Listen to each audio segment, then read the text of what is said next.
Are our elections safe? According to a memo by the bipartisan National Association of Secretaries of State shared exclusively with USA Today, maybe not.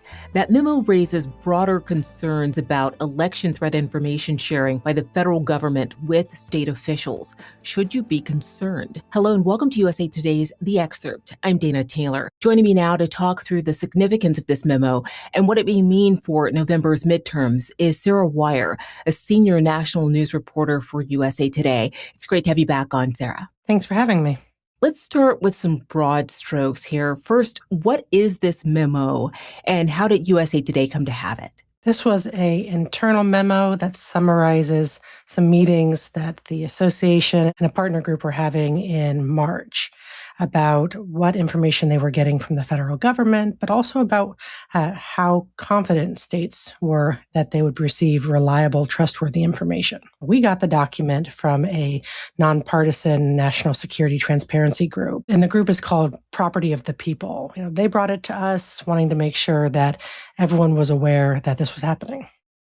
You cited the memo saying, quote, federal agencies are not seen by states as reliable or sufficient options for being the national hub for election threat information sharing, end quote. First, what kinds of threats are we talking about, Sarah? Election integrity threats, personal safety? It's a mix of both, actually. So since 2018, the federal government has kind of served as a conduit to bring information to the states about what threats they're hearing from foreign governments, from hackers, from possible bad actors. They're bringing information from the FBI and the Director of National Intelligence, spy networks, and it's helping states have the same information, but also learn quickly about what's happening in other states. And so the people who wrote this memo are basically alleging that federal officials aren't cooperating with state officials as they had in the past regarding election threat information. Why not? They're saying that the normal training that they would receive from the federal government isn't happening. The communications back and forth isn't happening. And we've saw during the first few months of the Trump administration that a lot of the experts that did this work were laid off or forced into early retirement. And the agency itself, CISA is what it's called, isn't doing the kind of routine things they would do at this point. So they're not holding trainings. They're not holding national security briefings. They're not coming into states to check for holes in their cybersecurity. Even some of the normal in-person assessments they would do, like, is a facility safe? Could it be broken into on election night? Is there any precedent for this? This only started back in 2018 after the 2016 election. This agency that was created was signed into law by President Donald Trump. This is still a relatively new agency, but these states have come to rely on it. And there's no other group that can really facilitate this level of information sharing. You've got these nonprofits that are trying to do it. They're trying to fill these gaps. You've got states leaning on one another and trying to have these communications, but they all acknowledge that they can't do it on their own. They don't have the resources that the federal government has. And several secretaries of state said, they're up against nation state actors that are pouring huge amounts of money into this in Russia and Iran. And so, you've got 50 different attempts to block and share information going up against these governments that have unlimited amounts of money. Sarah, how are state officials planning to address the intelligence shortfall here? And are they confident that their plans will successfully fill in the gaps? Associations like the National Association of Secretaries of State are trying to step up and fill some of those gaps. It's all voluntary.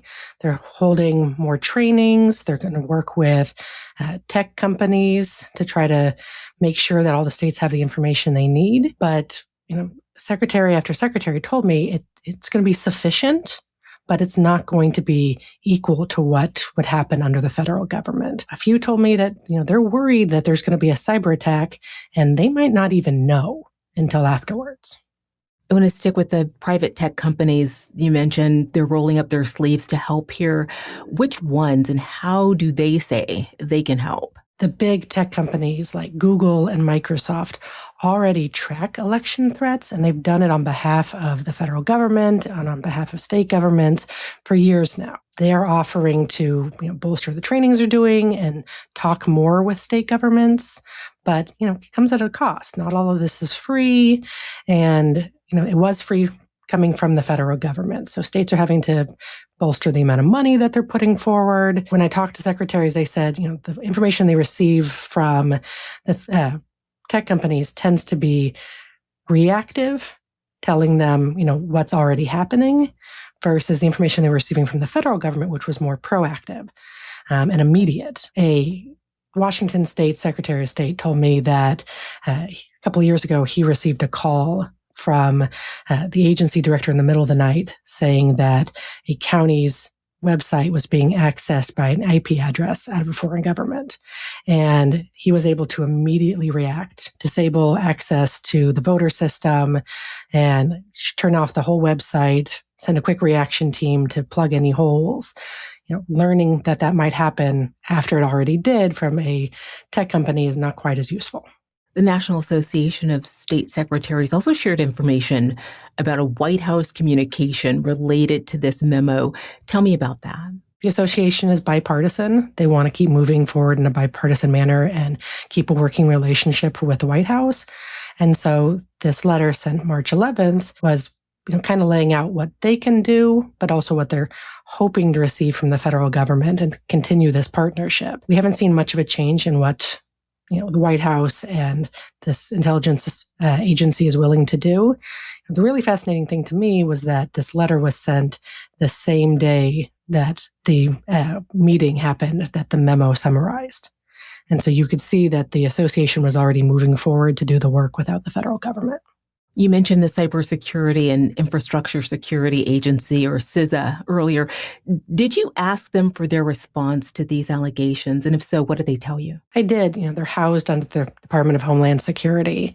And so we asked them to respond to the secretary's concerns. We basically just got a statement back summarizing what the agency does. And it didn't go into any detail about how they're working specifically with the states this year. I followed up asking for some statistics. How many assessments have they done? How many trainings have they held? And we never got an answer back. Sarah, I have to ask, most of our audience is well aware of President Donald Trump's repeated false allegations about election fraud in 2020.